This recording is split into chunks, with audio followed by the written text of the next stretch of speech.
Quero já chamar aqui o pastor Edmilson, direto de Belém do Pará, para esse altar, para nos abençoar. Mas é um ambiente de cura, de milagre nessa noite aqui. E eu pedi para os músicos ficar para fazer esse fundo de adoração. Deus vai tocar algumas pessoas aqui para curar. Esse Deus que nós servimos é um Deus que não libera uma palavra só para nos ensinar. Aliás, Deus nunca libera uma palavra a não ser para criar. Todas as vezes que Deus fala, alguma coisa é criada, é estabelecida. Então Deus é um Deus que não administra a sua palavra de uma maneira abstrata, que nada vem acontecer ou simplesmente uma informação. Mas cada vez que Deus libera uma palavra, alguma coisa cria. Quando Ele disse, haja luz, aí houve luz. Assim Deus trabalha com a palavra dele.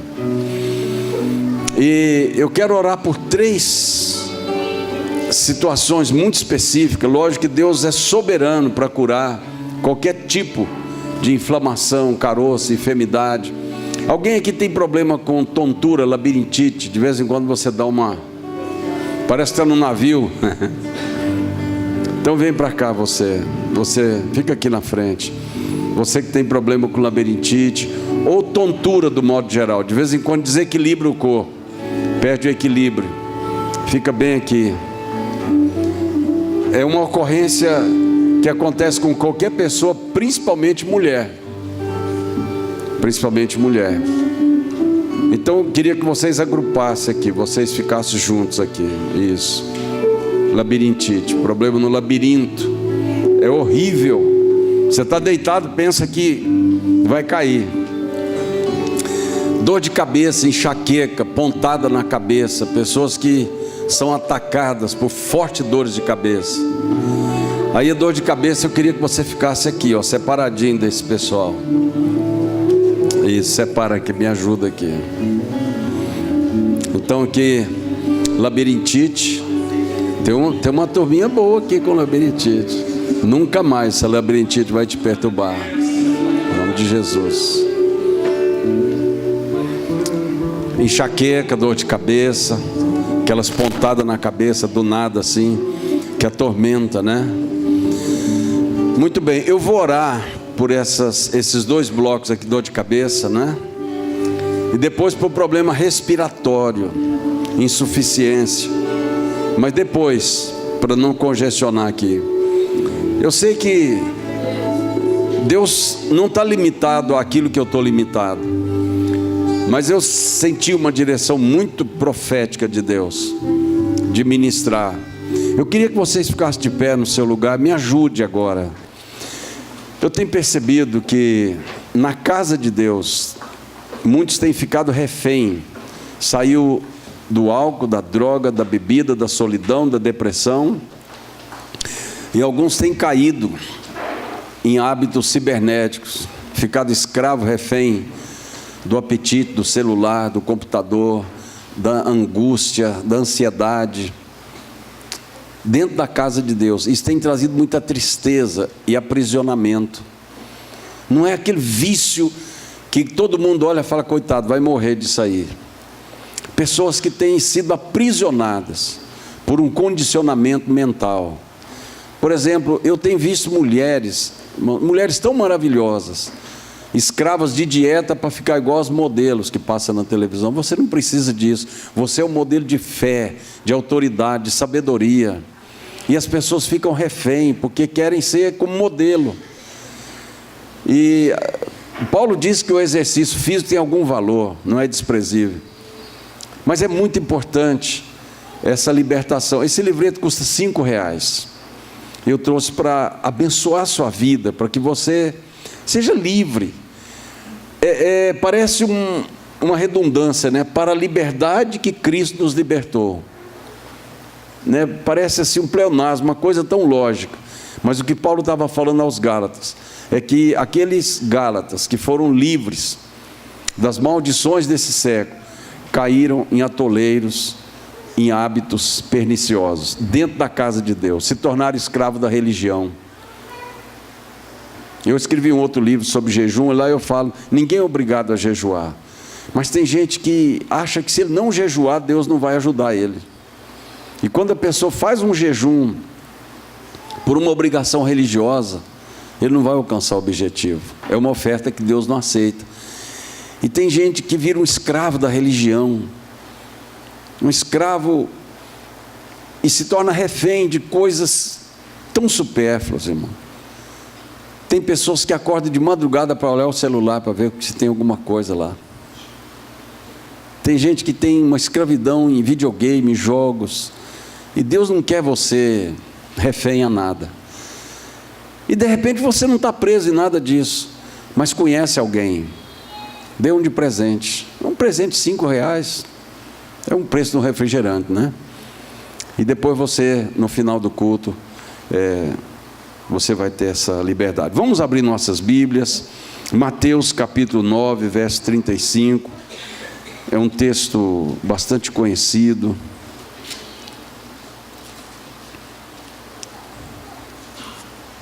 É Mateus 9, 35 a 38. E percorria Jesus todas as cidades e povoados, ensinando nas sinagogas, pregando o evangelho do reino e curando toda sorte de doenças e enfermidades. Vendo ele as multidões, compadeceu-se delas, porque estavam aflitas e exaustas, como ovelhas que não têm pastor. Então se dirigiu a seus discípulos: a seara, na verdade, é grande, mas os trabalhadores são poucos. Rogai, pois, ao Senhor da seara, que mande trabalhadores para a sua seara. Amém, pessoal? Amém, irmão? Amém. Esse texto aqui já sacudiu muitas vezes a minha vida, irmãos. Esse texto aqui já me constrangeu muitas vezes. Eu estou chegando de uma viagem, antes de vir para cá, para o estado de São Paulo.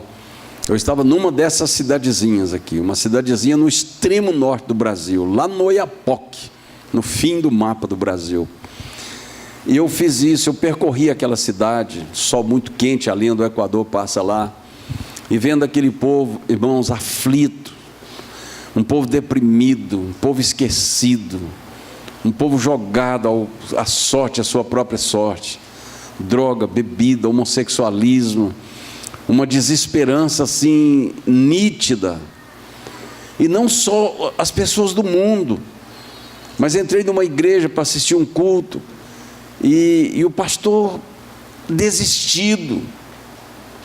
O pastor abriu num culto de domingo, uma igreja boa ali, de umas 100 e tantas pessoas, 160 mais ou menos. Ele falou assim: olha, irmãos, bem que eu queria falar alguma coisa da Bíblia, mas hoje eu procurei, não achei nada. Sabe, um povo largado, um povo sem esperança, um povo desistido, uma cidade opressa, uma cidade escura, uma escuridão espiritual terrível. E nós andamos, mapeamos a cidade, orando, jejuando pela cidade. E Jesus olhou para isso e se compadeceu. Ele sentiu compaixão, era o combustível que queimava a alma de Jesus, era compaixão. E às vezes nós olhamos o mundo à nossa volta, como qualquer outra pessoa vê o mundo. O mundo é cheio de problema, e cada um quer livrar sua pele, cada um quer se salvar. E a salvação que Deus nos deu não foi só como ponto final na nossa vida. Por exemplo, todos esses que foram curados, a partir do momento que você recebeu a cura, é para você curar outros. Quando Deus te salvou, é para você salvar outros. Quando Deus te libertou, é para você libertar outros. Quando Ele te ensinou, é para você ensinar outros. Quando Deus te repreendeu, é para você aprender a repreender outros que estão no mesmo dilema. Mas, irmãos, Jesus então diz aqui: rogai, é a expressão de clamor mais profunda. Suplique ao Senhor da seara, para que mande trabalhadores, porque na verdade a seara é grande. Irmãos, a Polônia tem 930 cidades mais ou menos, 750 cidades, não tem uma igreja evangélica. Você sabe o que é isso? É quase 80% do país não tem uma palavra, não tem isso aqui, ó, uma opção de entrar numa casa, receber uma oração, receber uma palavra, um abraço, um recado de Deus dizendo: Deus te ama. Você já pensou nisso? Uma nação, 80% não tem uma igreja. E muitas cidades que tem uma igreja, mas não tem vida. E em muitas igrejas está cheio de crente, mas com pouca esperança, com pouco resultado. Os olhos de Jesus contemplavam um quadro muito, muito diferente do que os olhos comuns das pessoas quando olhavam. Em Lucas capítulo 7, Jesus se depara com um funeral, uma mulher solitária, andando do lado do caixão. Quem é mãe, perdeu um filho jovem, essa mulher tinha acabado de perder o marido. Irmãos, pensa na dor dessa mulher. Jeremias diz lá em Lamentações 3, não vos comove isso, vós que passais pelo caminho, vê se há uma dor igual a essa. Só, irmãos, nós estamos tão acostumados em ver videozinho de tragédia, ver tragédia na televisão, que a gente não se comove mais, nós estamos meio indiferentes, nós estamos olhando assim, aí quando acontece uma tragédia, a gente fala, graças a Deus que não foi comigo, e nem com quem eu conheço, então a gente permanece indiferente. E aquela mulher ali, andando ao lado do caixão, e de repente para um jovem que ela não conhecia. É a primeira vez que Jesus vai naquele vilarejo, cidade de Naim, e Jesus manda parar o caixão, o enterro, e abre o caixão, no meio da rua, já saindo da cidade. E como pode alguém que não chorou pelo morto, que não tinha vínculo com aquela mulher, como pode alguém encarar um velório, um enterro, de uma maneira tão fria? Para esse enterro aí. Como é que pode alguém dar uma ordem dessa? Esse alguém era o Deus na pele de um homem chamado Jesus de Nazaré. E quando para aquele enterro ali no meio da rua, Jesus olha para a dor daquela mãe. Todo mundo olhava e dizia: olha, meus pêsames, te conformo. Afinal de contas, todo mundo vai morrer mesmo. É assim mesmo, a vida é assim mesmo, cheia de tragédia. E Jesus olha para aquela situação. Enquanto todos olhavam, quando abriu o caixão, um jovem pálido, inerte, ali já na hora do sepultamento, já quase decompondo. E Jesus olha bem para o anjo da morte e diz para aquele anjo da morte: solta que esse garoto é meu, sai, levanta, vem para fora. Irmãos, esse é o Deus que está dentro de nós, é o Deus que se compadece de uma viúva que agora perdeu o filho, que perdeu o sustento, que perdeu a esperança. E ele então, caminhando ali com aquela multidão atrás dele, a multidão da vida, se depara com a multidão da morte e dá um comando. E nós precisamos aprender que a fé, ela tem duas vertentes: uma declaração, que é um comando, e uma ação. Fé sem ação é pensamento positivo, é crença. Nós precisamos aprender a lidar com a fé que nós temos. Irmãos, fé não é acreditar, fé é tomar posse daquilo que Deus já liberou como promessa para nós. E às vezes nós ficamos à margem, aquém, ao redor da situação. E Jesus olhava de uma maneira muito diferente. De repente Jesus pregando assim numa casa na cidade de Cafarnaum, de repente começa a cair resíduo do telhado, pedaço de telha, desce ali um aleijado, uma pessoa ali amarrada numa maca, numa cama velha, e um homem do corpo retorcido, das pernas atrofiadas, um homem que dependia de alguém para suar o nariz dele, para dar comida na boca dele, um homem totalmente aleijado, um homem fora da rota, alguém que tinha que fazer a barba dele, servir o alimento, dar banho nele, e aquele homem ali, olhando para Jesus, a casa cheia, interrompeu o culto, e Jesus olha para ele e todo mundo esperando o óbvio, sabia que Jesus fazia milagre, e Jesus olha para aquele homem todo acabado, aquele homem atrofiado, aquele homem ali esperando a hora da morte. Jesus olha para ele, ele olha para Jesus, e todo mundo esperando Jesus dizer: eu repreendo esse aleijúme, levanta e anda, em meu nome. Não, Jesus olha e diz assim: filho, perdoados estão os teus. Ele não estava num confessionário, não estava diante de um sacerdote. Ele não foi atrás de um perdão de pecado.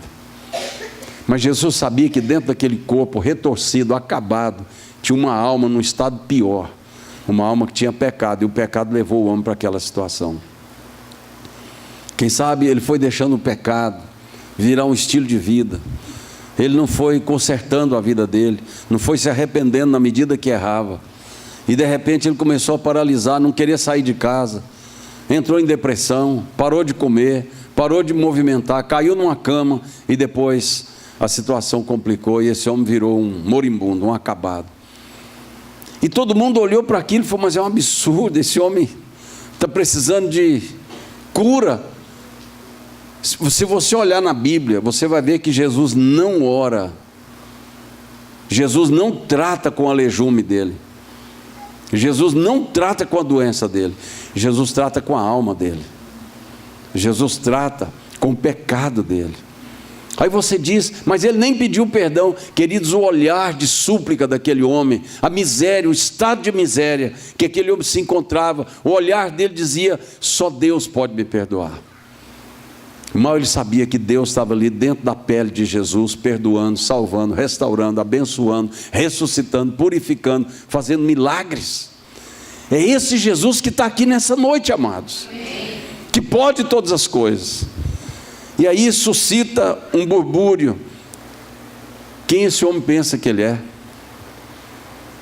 Quem é que pode perdoar pecados se não um só, que é Deus? Está certo, só Deus pode perdoar pecados. Eu posso perdoar uma pessoa, mas quem perdoa pecado é Deus. E você vai ver que o que Jesus leva adiante o assunto, ele diz assim: por que vocês questionam dentro do coração acerca desse perdão?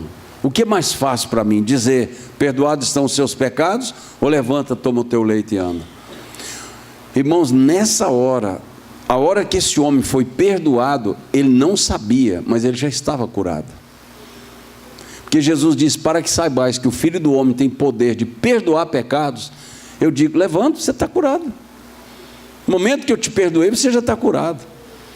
Irmãos, a maior parte dos leitos ocupados nos hospitais são doenças decorrentes de pecado, são enfermidades que, enquanto as pessoas se calam, enfraquece os ossos, dá uma paralisia, e a pessoa vai se acabando, a vida dela vai sendo destruída. E Jesus disse: para que vocês saibam que o problema dele não era lejume, eu digo: levanta, pode levantar, você já está curado. Toma o teu leito. Esse leito que te carregou, você vai carregar agora. O que você estava sujeito, subserviente, agora você vai ser senhor dele. Levanta, pega o seu leito e vai. E aquele homem sai carregando o leito, dando testemunho do que Deus fez por ele. Outro dia, eu estava chegando na porta do nosso templo, ia entrar, aí eu dou expediente lá, atendendo pessoas, orando, aconselhando, e tinha um rapaz de uns 30 anos dormindo num papelão de manhã, e ele dormia um sono pesado. Eu pensei: meu Deus, como é que dorme num papelão, à luz do sol, gente passando, movimento, carro, buzina, ele dormindo. Quando eu saí, ele ainda estava lá, só que não estava dormindo mais. Ele olhou para mim e falou: você tem uma moeda para me dar, para tomar café? Eu não comi nada hoje. Eu falei: eu tenho muito mais do que uma moeda para te dar. Aí sentei do lado dele, eu disse: o que te levou a esse estado?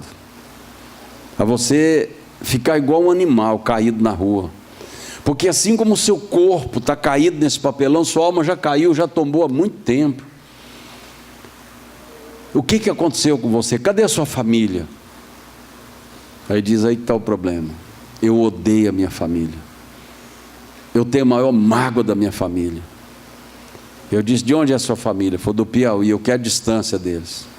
Irmãos, eu peguei tudo que eu sei sobre perdão, da oração do Pai Nosso, tudo que Paulo ensina sobre perdão, e comecei a ministrar na vida dele. Eu disse: sua família, por pior que seja, eles estão lá no Piauí, vivendo debaixo do mesmo teto, bem ou mal eles estão juntos, comendo aquele feijãozinho com farinha e você está aqui na rua, magro, acabado, sujo, cabelo desgrenhado, unha suja, e você está aqui, porque você é ovelha desgarrada. Bem ou mal, eles estão vivendo juntos, debaixo do mesmo teto. Agora você precisa perdoar a sua família. Irmãos, quando eu falei assim, você não conhece minha família. Eu falei, não preciso conhecer, eu conheço um Deus que é Pai de família do céu e da terra. E eu quero ministrar a sua vida. Eu comecei a falar, você tem pecado? Ele falou, tenho. Mas eu peço perdão. Eu falei, Deus não vai perdoar seu pecado. Porque Jesus disse, perdoa os nossos pecados, assim como nós perdoamos. Se você não perdoa, seus pecados serão retidos. E se você morrer, você vai para o inferno desse jeito, mesmo confessando pecado. Aí ele ficou assim, ele falou, eu ainda guardo muito ódio e não consigo perdoar. Aí eu falei sobre fé, que gerencia, que é a placa-mãe da alma que gerencia o perdão. Aí ensinei ele. Falei, nós vamos fazer um propósito, que você vai perdoar pela fé. Você está nesse estado por orgulho.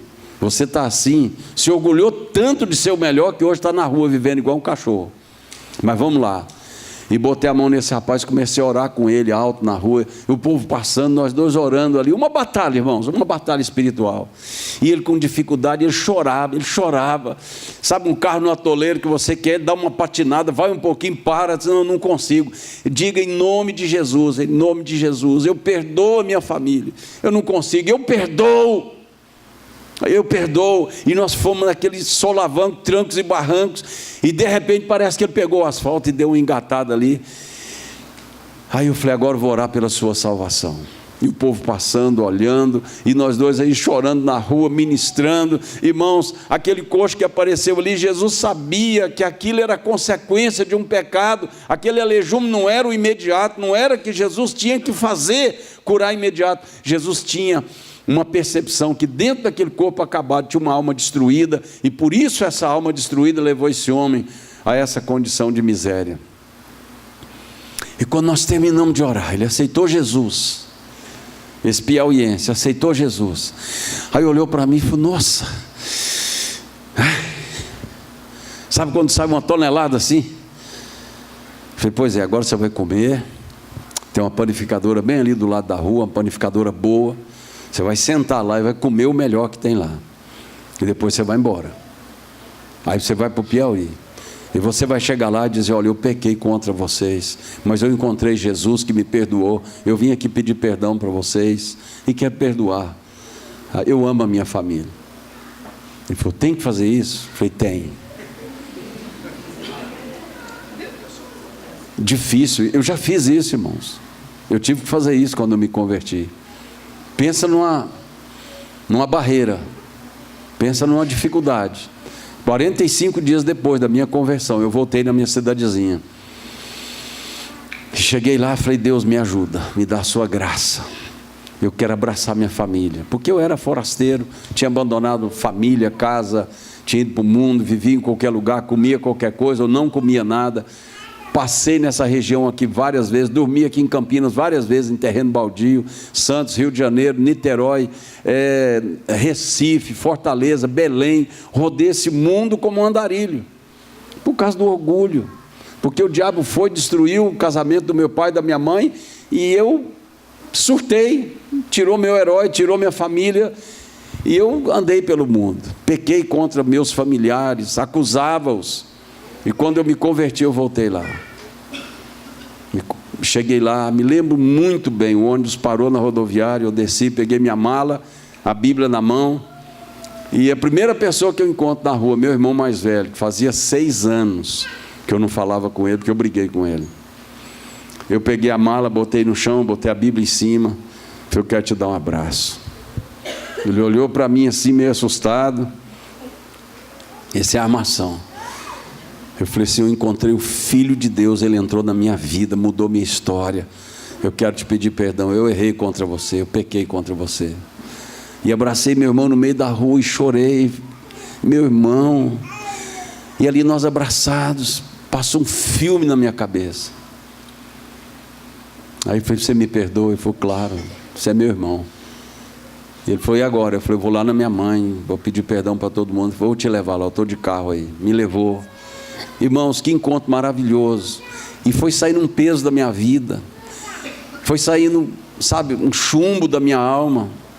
Depois eu fui para os botecos pagar a caderneta que eu devia. Irmãos, que vergonha. Entrei no bar do Aguinaldo. Ele falou, o Edmilson voltou. Eu falei, menos, espera aí um pouquinho. Pega a minha caderneta. Ele pegou o negócio lá, irmãos, uma lista. Quando eu li, falei, Deus, que vergonha. Escrito assim, uma pinga, uma coxinha. Uma pinga, uma coxinha. Uma linguiça, uma pinga. Eu fui piorando, uma pinga, um quibe. Irmãos, que vergonha. Agora eu era crente. Eu estava pagando cachaça que eu bebi muito tempo. Pinga mesmo, caninha 51. Aí eu fui lendo aquilo lá e conferindo. E eu fui piorando, uma pinga, um salgado. Uma pinga, uma coxinha. Era mais pinga do que tudo. Eu falei, Aguinaldo, aqui ó, quero te pagar. Agora eu sou crente, Jesus. Nunca mais eu vou passar por isso aqui. Eu não vou gastar dinheiro nessas coisas mais. Agora eu sou de Jesus, Ele me libertou. Eu não preciso de pinga mais. A água da vida me saciou. Não preciso mais entrar num boteco, entorpecer minha alma para me sentir gente. Agora eu sou filho de Deus. Alguém gritou de lá, isso dura pouco tempo. Conheço um cara que estava em lua de mel com Jesus, caiu de novo. Isso fez esse ano 40 anos e nunca mais uma pinga, uma coxinha. Uma coxinha até eu arrisco.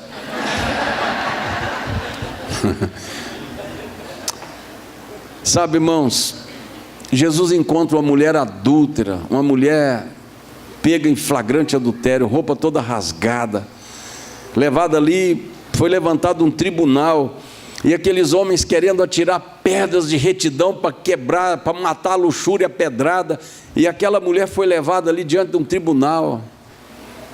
E hoje eu entendo porque Jesus escrevia na areia. Imagina aquela mulher com a roupa rasgada, Jesus ter que encarar aquilo ali. Ele não olhou para a mulher, ele continuou escrevendo lá. E aqueles homens olhando para a mulher, não tinha dúvida, era uma adúltera, era uma mulher do mundo. Mas quando Jesus olhou para ela, viu outra coisa, viu uma pérola. Só tinha que tê-la ser lapidada e perdoada. Tremendo aquele episódio ali. Jesus desvia o olhar da condenação e olha para um coração aflito, condenado, ali sentenciado. E Jesus disse, eu te perdoo. Primeiro ele mostra para aqueles homens que luxúria não se resolve com pedradas de retidão, que imoralidade não se vence na pancada. Tinha um discípulo meu que tinha muito problema com pornografia, com computador, e eu não sabia mais o que fazer. Aí um dia eu peguei ele e falei, vamos dar uma volta comigo, quero te discipular. Ele falou, vamos discipular aqui mesmo. Eu falei, não, vem comigo. Levei ele para o cemitério.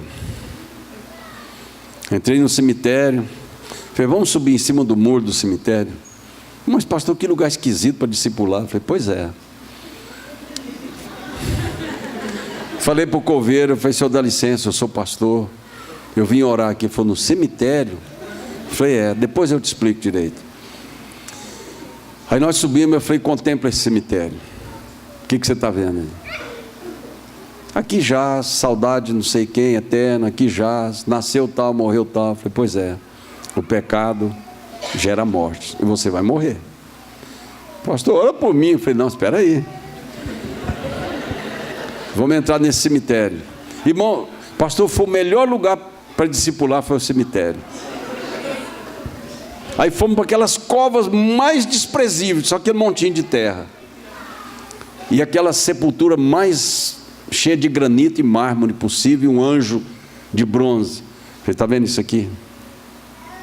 Isso aqui é futilidade, isso aqui é o salário do pecado, é a morte. Você quer morrer? Olha por mim, pastor.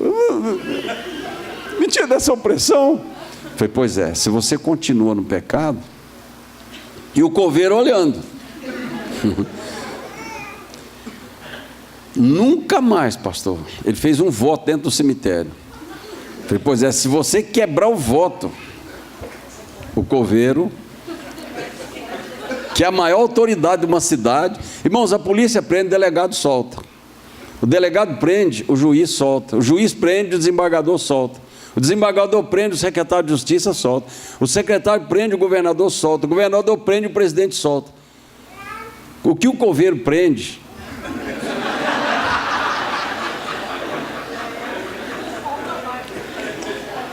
Você já viu alguém chegar e dar uma carteirada na porta do cemitério? Sou delegado federal, eu vim soltar fulano. Vai, solta, vai lá.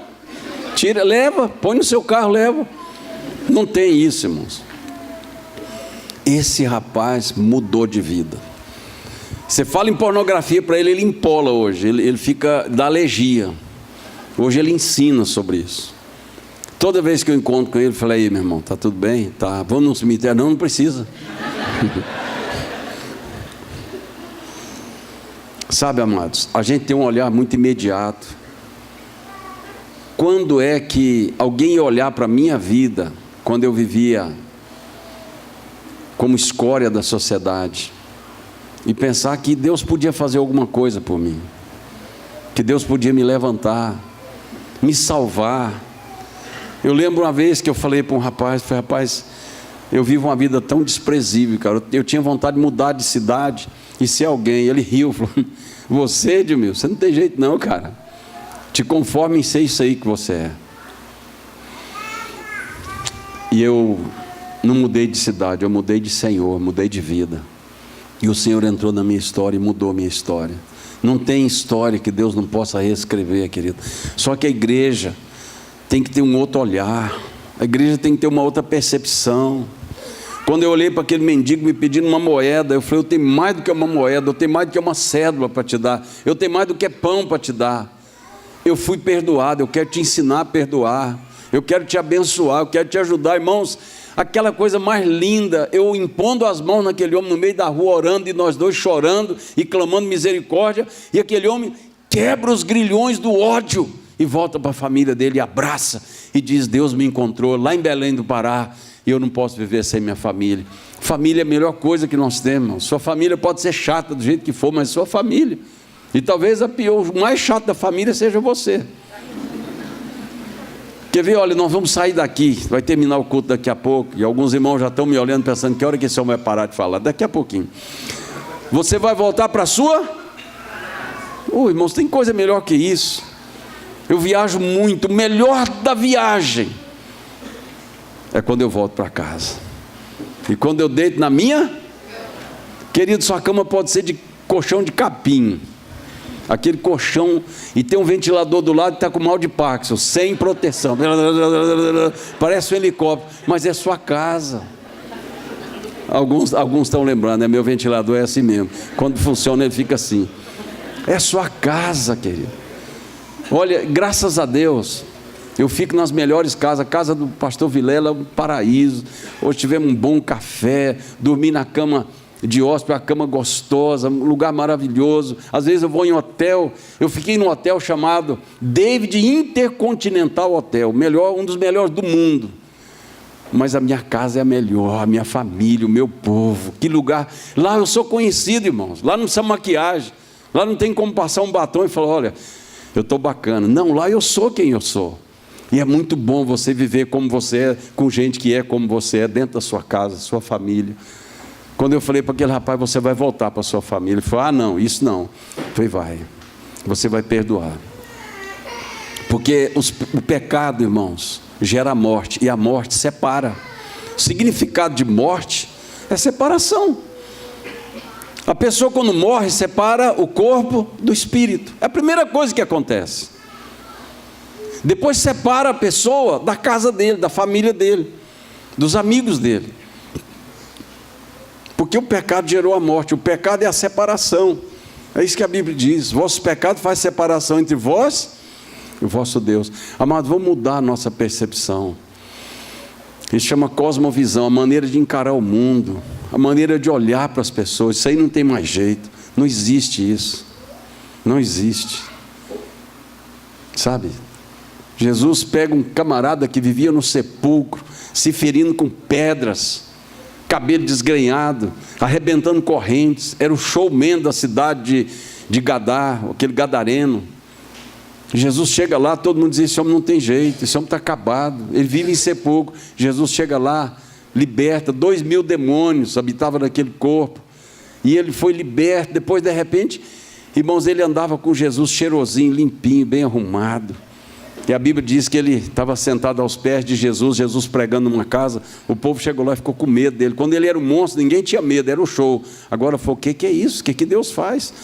Pensa na sua vida, de onde você veio, o que Deus fez na sua história. Todo mundo aqui é ex alguma coisa. Você pode ser um ex-drogado, não ser um ex-alcoólatra, um ex-viciado, mas é um ex-triste, um ex-solitário, um ex-desesperançado, sim ou não? Sim. E hoje você está sentado ao lado de príncipe e princesa de Deus aqui. Deus quer te honrar, mas isso é tão bom, irmãos. E começa a trazer. Você olha para um bêbado, e não olha ele como um cachaceiro, olha ele como alguém que está tentando matar a sede dele da cachaça, procurando a felicidade num copo de pinga. Eu já fui assim, irmãos.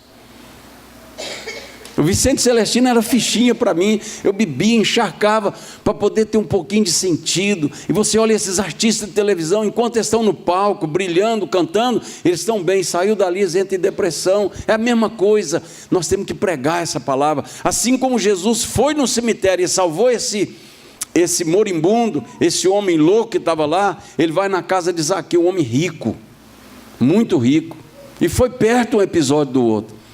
Entra na casa dele para comer um banquete, e sem sermão, aquele homem se levanta e fala: Senhor, eu resolvo, eu decido te seguir, mesmo que eu tenha que dar metade dos bens aos pobres. Jesus não falou nada, não pediu nada, mas ele foi constrangido. Aí você fala: então é um extremo, ou Jesus vai atrás de um louco no cemitério, ou do milionário. Não, pegou Pedro, que era da Coab. Sabe o que é da Coab? Tem aquela vidinha, todo ano dá uma reformadinha na casa, dá uma melhoradinha. E Pedro estava desistido, irmão, lavando rede, remendando rede. Jesus disse: Pedro, vem, me segue, eu vou te fazer pescador de homens. Você é um pescador de homens. Agora precisa ter uma percepção no olhar diferente. Mesmo um ricaço que está aí na rua, dentro de um carrão, com vidro fechado, ar-condicionado, uma mansão, ele precisa de Jesus, como um mendigo que você vê na rua e dá um pão para ele. Mas não dá só um pão, não, dá um abraço. Eu sou meio assim de sentar com um pinguço na rua e conversar com ele. Cachaceiro, sentei do lado de um, falei: o que você quer de mim? Você quer dinheiro? Ele falou: não, eu quero água, estou morrendo de sede. Ressaca, né? Ele bebeu 1 litro d'água. Depois eu dei o plano da salvação. Ele falou: se você beber dessa água que eu estou te falando, você não vai ter sede mais. Para na rua, não olha para as pessoas como todo mundo olha. Isso não serve para mais nada, isso aí está pronto para morrer. Não faça isso.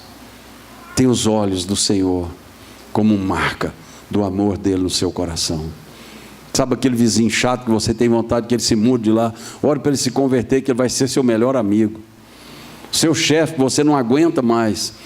Eu entrei numa empresa lá em Uberlândia, quando eu morava lá, e comecei a pregar para todo mundo. Eram 15 funcionários. Aí cheguei numa moça, no intervalo, para pregar para ela. Falei: eu também sou crente. Quase que eu falei: você é Bond, James Bond, o agente secreto de Deus? Ela falou: porque aqui dentro não pode falar de Jesus. Eu falei: então, vou ser demitido. E comecei todo dia, os 15 minutos que a gente tinha no café, eu ia pregar para alguém, todo dia. Aí o chefe me chamou, falou: olha, isso aqui não é uma igreja, não é uma sinagoga. Eu falei: enquanto está todo mundo fumando, enquanto está todo mundo bebendo café, eu estou falando de Deus.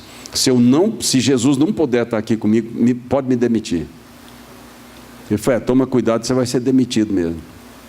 Eu continuei falando do amor de Deus. 15 para 6, o pessoal saindo para ir embora. Eu lembrei, ele estava com o pé assim, a perna assim no canto da mesa. Falou: você para aí. Aí eu pensei: meu Deus, minha demissão. Mas se for por uma boa causa, eu estou demitido, sem problema. Ele falou: Edmilson, eu já vi que você é um homem de fé. Ora por mim e pela minha família.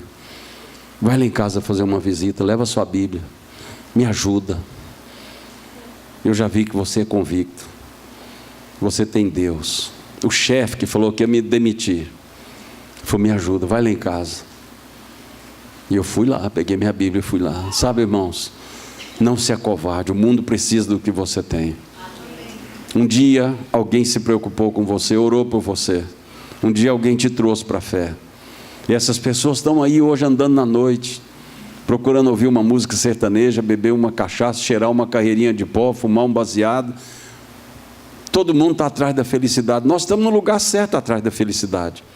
Todo mundo quer ser feliz. O drogado usa droga para ser feliz, irmãos. Esse hormônio chamado dopamina, aquele estímulo, aquela vontade de ser feliz. Todo mundo tem vontade de ser feliz. Quem casa, ele não está sabendo bem o que está fazendo, vai e casa para ser feliz. Casou mesmo, fazer o quê? Diz que casamento é igual o cara que pula numa piscina, ele não sabe que a água está fria. Aí ele fala para os outros: pula, é bom, vem.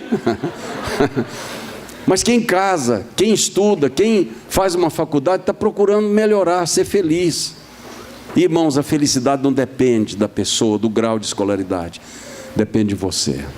Você não precisa muita coisa para ser feliz. Estava falando para os homens lá no retiro, que parece que o pobre vive melhor do que o rico. A impressão que a gente tem é essa.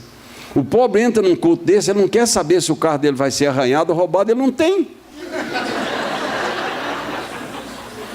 Você já viu que o pobre come mais do que o rico? Não come? Já viu um servente comer? Bota um engenheiro e um servente.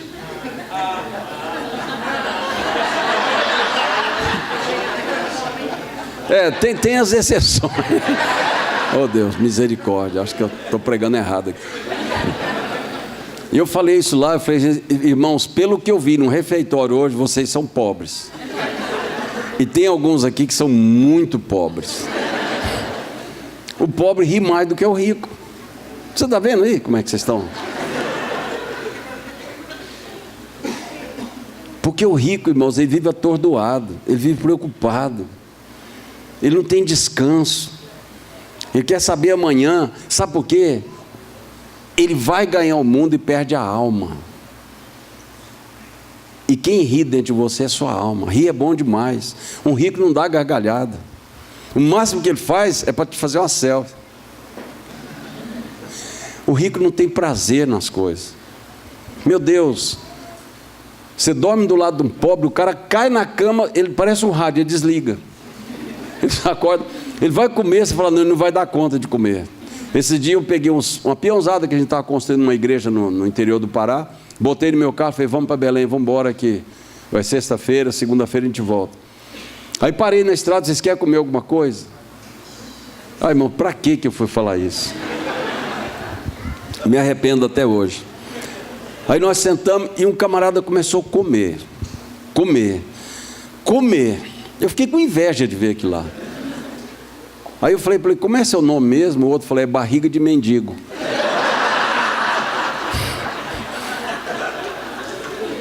Irmãos, nem uma sucuri come daquele jeito. Na verdade, ele não acabou de comer, ele parou porque eu falei: vamos embora. Ele falou: posso levar? Eu falei: não pode levar nada, vamos embora. Sabe, querido, você não precisa muita coisa para ser feliz. O que você precisa, você já tem. O que vier de acréscimo, eu creio que Deus vai te acrescentar. Você já é feliz. Tem algumas coisinhas ainda que falta para você ser realizado. Mulher pode perder a esperança. Não existe mulher realizada. Ela sempre precisa emagrecer mais uns 4 ou 5 quilos. Ela sempre precisa de um vestido mais novo, e de uma sandália, uma bolsa, aí um negócio que combina, aí o cabelo, aí... Então essa fila não acaba nunca. Mas aqui tem mulher feliz nesse lugar, porque Jesus é a sua alegria. Jesus é a nossa alegria.